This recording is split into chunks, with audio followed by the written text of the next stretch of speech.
ఇక అసలు కథ చూసుకోరు. ఇక్కడ ఛత్తీస్గఢ్ కరెంటు ఒప్పందానికి ఈఆర్సీ ఆమోదం అబద్ధం. ఈఆర్సీ ఆమోదం ఇచ్చి పొందిన మేము ఆల్రెడీ వచ్చింది కాబట్టి మేము అట్లా చేసినాం ఇట్లా చేసినాం చెప్పిందిగా కాక అది అబద్ధం అని చెప్పేసి క్లియర్గా చెప్తా ఉన్నారు. కేవలం ప్రపోజల్కే ఒప్పుకుంది విద్యుత్ జేఏసీ అధ్యక్షుడు రఘు చెప్తున్నటువంటి మాట. ఇక కాంపిటేటివ్ బిడ్డింగ్కు వెళ్ళకపోవడంతో రాష్ట్రానికి వేల కోట్ల రూపాయల నష్టం జరిగిందని చెప్పి చెప్పిండు. ఒప్పందం మేరకు ఛత్తీస్గఢ్ కరెంటు కూడా సప్లై చేయలేదని వెల్లడి. ఇక గత బీఆర్ఎస్ ప్రభుత్వ చర్యలతో ట్రాన్స్కో జెన్కోకు 81,000 కోట్ల రూపాయల అప్పులు అని చెప్పేసి టీజేఎస్ చీఫ్ కోదండరాం సార్ చెప్తా ఉన్నాడు. ఇక పవర్ కమిషన్ ముందు ఇరువురి వాదనలు వినిపించిండ్రు. ఇక గత బీఆర్ఎస్ ప్రభుత్వ హయాంలో ఛత్తీస్గఢ్తో చేసుకున్న కరెంటు ఒప్పందాలు కొనుగోలు ఒప్పందానికి ఎలక్ట్రిసిటీ రెగ్యులేటరీ కమిషన్ నుంచి ఆమోదం లభించలేదని విద్యుత్ జేఏసీ అధ్యక్షుడు రఘు తెలిపారు. దీనికి సంబంధించి నాటి ప్రభుత్వం పెట్టిన ప్రపోజల్స్కు మాత్రమే ఈఆర్సీ ఆమోదం లభించిందని, అగ్రిమెంట్కు ఇంకా ఆమోదం లభించలేదని చెప్పారు. ఛత్తీస్గఢ్తో కరెంటు కొనుగోలు ఒప్పందాలు, యాదాద్రి భద్రాద్రి ప్లాంట్ల నిర్మాణాల్లో అక్రమాలు జరిగాయనే ఆరోపణలపై విచారణ చేపట్టేందుకు ప్రభుత్వం జస్టిస్ నరసింహారెడ్డితో జ్యుడిషియల్ కమిషన్ ఏర్పాటు చేసింది. అయితే ఇటీవల కమిషన్కు లేఖ రాసిన కేసీఆర్ ఛత్తీస్గఢ్తో చేసుకున్న విద్యుత్ కొనుగోలు ఒప్పందాన్ని ఈఆర్సీ ఆమోదించిందని, ఇక న్యాయ విచారణ అవసరమే లేదని, ఈ విషయంలో కమిషన్ చైర్మన్కు విచారణార్హత లేనందున ఆయన తప్పుకోవాలని చెప్పేసి కూడా అందులో పేర్కొన్నారు. కాక పంపించవా లెటర్? ఇగో లెటర్ ఏం రాసిండు కాక అంటే ఇగో ఈ లెటర్ రాసిండు. రాసి ఇక నేను అద్భుతము నా లెటర్ అద్భుతం అని చెప్పేసి ఈ లెటర్ పంపించిండు. లెటర్ పంపించేసి ఇగో ఇట్లా వేసిండు కాక. ఈ లెటర్లా మొత్తం కూడా ఏది అక్కడ ఈఆర్సీ మొత్తం కూడా ఒప్పుకున్నది, ఆమోదం తెలిపింది. కాబట్టి ఇది ఎట్టి పరిస్థితుల్లో మేము చేసింది 100% కరెక్టు అని చెప్పేసి సమర్థించుకునేటువంటి ప్రయత్నం చేసిండు కాక. కాకపోతే ఏంటంటే ఇప్పుడు ఒకసారి మనము కరెంట్ జేఏసీ అంటే విద్యుత్ జేఏసీ చైర్మన్ రఘు సార్తో ఒకసారి మాట్లాడేటువంటి ప్రయత్నం చేద్దాం. ఆయనతోనే మాట్లాడదాం. ఇప్పుడు ఇక్కడ రఘు గారితో మాట్లాడేటువంటి ప్రయత్నం చేద్దాం. Hello, good morning sir. Good morning sir. ఇప్పుడు ఎవరు కేసీఆర్ రాసిన లెటర్లో 12 పేజీల లెటర్ రాసిండో ఆ లెటర్లో ఈఆర్సీ ఆమోదం పొందింది, పొందిన తర్వాతనే మేము ఛత్తీస్గఢ్తో కరెంటు ఒప్పందానికి వెళ్ళినామని చెప్పి చెప్తా ఉన్నాడు. మీరు అన్నట్టుగా ఇక్కడ వెలుగు దినపత్రికలో వచ్చింది అట్లా అటువంటిది కేవలం ప్రపోజల్ మేము మాత్రమే ఒప్పుకున్నది అని చెప్పేసి మీరు చెప్తున్నట్టుగా ఒక వార్త కనిపిస్తా ఉంది సార్. ఏమంటారు, మీరేమంటారు? ఇప్పుడు 2014లో ఛత్తీస్గఢ్ తోని ఒక మెమరాండమ్ ఆఫ్ అండర్స్టాండింగ్ చేసుకున్నది తెలంగాణ ప్రభుత్వము. ఓకే.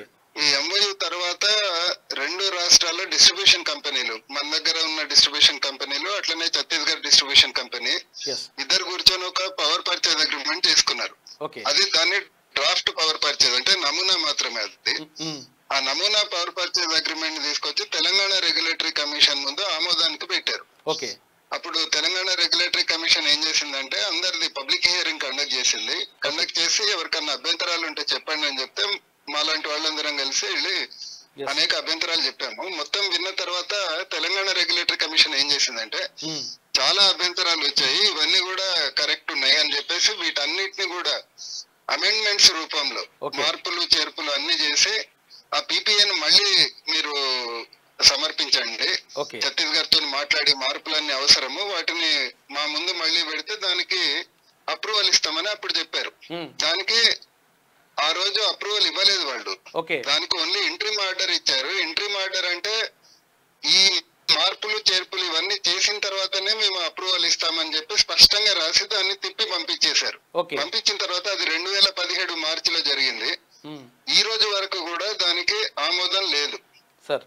అది వాస్తవ పరిస్థితి. మరి కేసీఆర్ లెటర్ రాసిన దాంట్లో 12 పేజీల లెటర్ రాసిండు, ఆల్రెడీ ఈఆర్సీ ఆమోదం పొందింది, అందుకే మేము తీసుకొచ్చినాం కాబట్టి అక్కడ కమిషన్ చైర్మనే తప్పుకోవాలి, ఆయనకి అర్హత లేదని అంటున్నాడు. ఎట్లా సార్?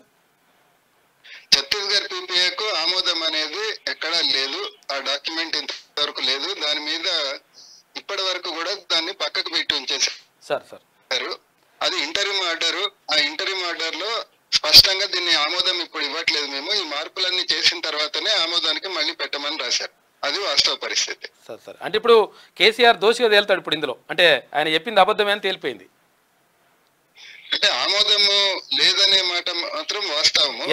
ఇవన్నీ కూడా వివరాలు నిన్న కమిషన్ చైర్మన్ మన నరసింహారెడ్డి గారు ముందు ఇవన్నీ అప్పుడు ఇచ్చిన ఆర్డర్, ఇంట్రీమ్ ఆర్డర్, డీటెయిల్స్ ఇవన్నీ కూడా తను డిస్కస్ చేశారు. ఈ వివరాలన్నీ కూడా అందజేయడం జరిగింది.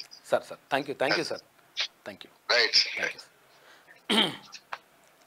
చూసారు కదా రఘు సార్ చెప్తా ఉన్నాడు. అంటే ఏది విద్యుత్ జేఏసీ అధ్యక్షులు రఘు చెప్తున్నటువంటి మాట ఏంటంటే ఆయన క్లియర్గా చెప్తా ఉన్నాడు. అంటే ఈయన నిజంగా కూడా అంటే విద్యుత్ రంగంలో అత్యంత నిష్ణాతులు.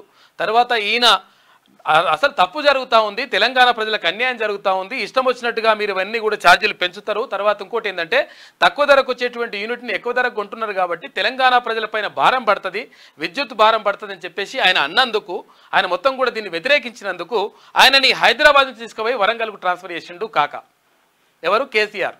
అప్పుడున్నటువంటి ప్రభాకర్ రావు ఎవరైతే ఉన్నారో ఆ ప్రభాకర్ రావు తోటి ఇదంతా కథ నడిపించేసిండు. రకరకాలుగా వ్యక్తుల్ని కొంతమందిని విడుచుకొచ్చి రంగారావు అని చెప్పేసి రకరకాల వ్యక్తులు పెట్టేసిండు. కొంతమంది బ్యాచ్ని దించేసి మొత్తం కూడా కావాల్సినంత ఇబ్బందులు కూడా గురి చేసిండు రఘు సార్ని. అంటే ఇట్లా కేసీఆర్ చేసిన మోసాలు, అంటే కేసీఆర్ చేసినటువంటి మోసాలు ఆయన చెప్పింది ఏమన్నాడు? ఇప్పుడు నేను మొన్న ఏమన్నాడు ఇక్కడ లెటర్లు ఏమన్నాడు? లెటర్లా మేము క్లియర్గా ఏది ఈఆర్సీ ఆమోదం పొందింది కాబట్టి 100% మేము ముందుకెళ్ళినాం కాబట్టి మేము తీసుకొచ్చింది కరెక్టే ఉన్నది అని చెప్పేసి ఇక్కడ చూడండి,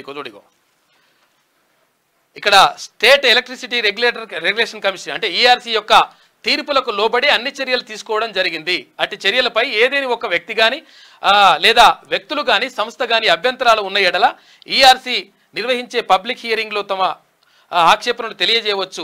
ఏదైనా విషయంపై అభ్యంతరాలు వ్యతిరేకంగా ఇట్లా అని చెప్పేసి మేము ఆల్రెడీ ఆటోమేటిక్గా చేసుకోవచ్చు. అయితే ఛత్తీస్గఢ్ నుంచి రాష్ట్ర విద్యుత్ సంస్థలు కరెంటు కొనుగోలు చేయడంపై నాటి తెలుగుదేశం ఎమ్మెల్యే శ్రీ రేవంత్ రెడ్డి గారు తెలంగాణ ఈఆర్సీకి తన అభ్యంతరాలు తెలియజేయడం జరిగింది. ఆయన ఆక్షేపణలు పరిశీలించి పరిగణలోకి తీసుకున్న తర్వాతే తెలంగాణ విద్యుత్ సంస్థలు చేసిన ప్రతిపాదనలకు ఈఆర్సీ ఆమోద ముద్ర వేసింది. ఇది క్లియర్ చూపించు భరత్. ఈఆర్సీ ఆమోద ముద్ర వేసింది అంటుండు. దొంగ కథలు ఇవన్నీ, దొంగ మాటలు. క్లియర్గా కేసీఆర్ చెప్పినవన్నీ దొంగ మాటలు, ఇవన్నీ కూడా లంగ మాటలు అంటారు ఆయన భాషలో చెప్పాలంటే. ఏంద్రబాబు ఇదేంది అక్కడ వాళ్ళు ఏం చెప్తా ఉన్నారు క్లియర్గా? అక్కడ commission chairman justice L Narasimha Reddy గారికి చెప్పేసిండు క్లియర్గా ఆమోదం పొందలేదు, జస్ట్ ప్రతిపాదనలు మాత్రమే పెట్టిండు.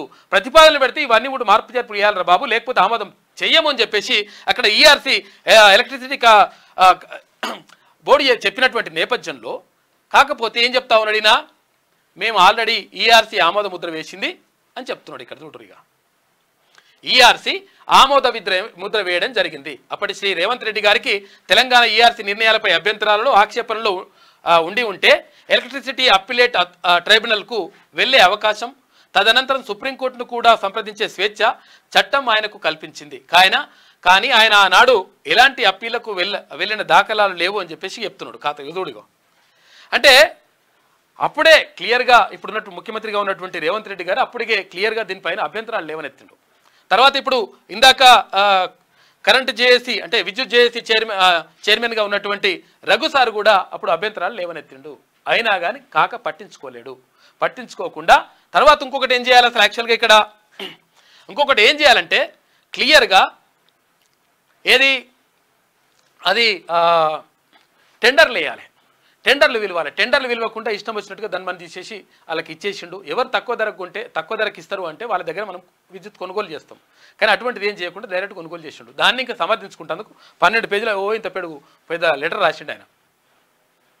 అది కథ, అసలు కథ.